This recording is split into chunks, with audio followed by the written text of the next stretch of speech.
Want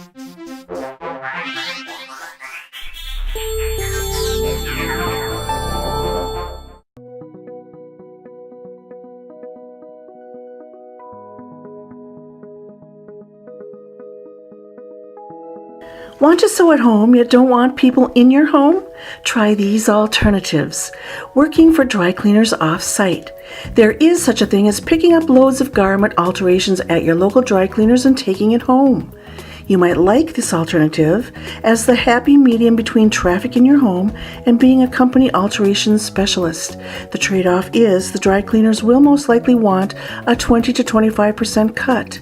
If you can live with a cut like that and adjust your prices accordingly, then yours is the ultimate freedom if you don't want to deal with customers in person as you would otherwise.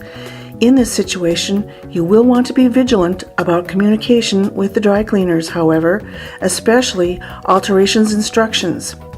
Primarily, your instructions will come via tag attached to garments written out by counter clerks who are not necessarily fluent in alterations speak. You might find yourself spending more time than you like clarifying with clerks or calling faceless customers about what is wanted. I did alterations this way for several years and really liked it. I will say in a one-liner that you can go ahead and read between the lines. The owners of dry cleaning establishments can be exceedingly challenging to deal with. Trust your gut on this one too, and make sure you're getting paid in a timely manner with plenty of accurate bookkeeping to back you up. The timing has to be right to get in with a dry cleaning establishment. It has to be the right moment when they are just displeased enough with the current sewer, or are losing that person, or are just starting out to consider offering the service.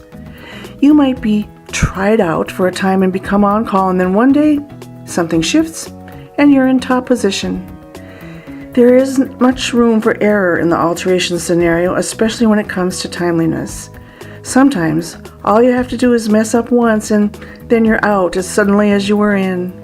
If that happens to you, just remember what I indicated about dry cleaning establishment owners and move on. Also, they tend to be jaded with worry that you'll steal their customers, and when you're not an employee, it is easy to dispense with you. So don't take it personally and be prepared for that potential eventuality with other income streams and have other plans in place. I could tell you a ton of stories about working off-site for dry cleaners as an independent contractor. Just figure you'll collect plenty of your own stories if you go this route. Contract sewing, piecework, and prototyping. You may be contacted by local companies to do contract sewing, piecework, or prototyping. You'll need a simple website for that to happen. That means they have a product that needs to be sewn en masse. I did that at home for 2 years for a children's clothing company. They provided all the supplies while I used my industrial machine that sews very fast. In the end, it was a great experience making such cute stuff for children, but it didn't pay anywhere near as well per hour as I'm able to command doing alterations. It required picking up and dropping off, and sometimes the deadlines were very demanding. I'm certainly glad I had the experience. You might be enticed to work on-site for a company using their equipment. You would seldom make per hour what you could do doing alterations, though, but it may be worthwhile to get the experience. The reason it was such a good experience for me to sew countless pieces of children's clothing is because I was considering starting a line myself. When the opportunity came along to gain insight into what that would entail, I was very glad to find out what kind of energy expenditure such an undertaking requires. It's huge, and I decided it wasn't for me at this stage in my life. Prototyping, on the other hand, can result in a good payout.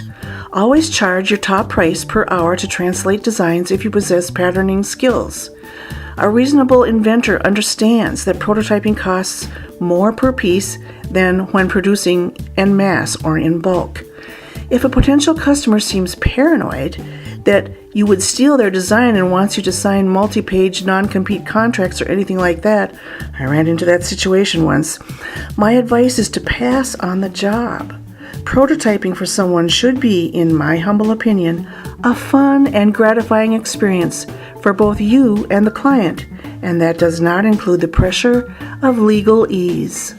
Now, how do you think I arrived at all this business wisdom? I'll tell you, through lessons learned. That's how. And you can read all the juicy, even shocking stories that constitute half of the Amazon Kindle and paperback versions of all this business setup training. I've had all types of folks come through my door, from all walks of life, all corners of the world, exuding joy, interesting people, relieved people, plenty mad folks, deceitful and desperate types of individuals. Looking back, I see what a rich experience it's all become. Experience it with me and get your own digital or paperback version as backup to this free video series, and get ready to read some jaw-dropping interactions with clients. It's all for you, darling.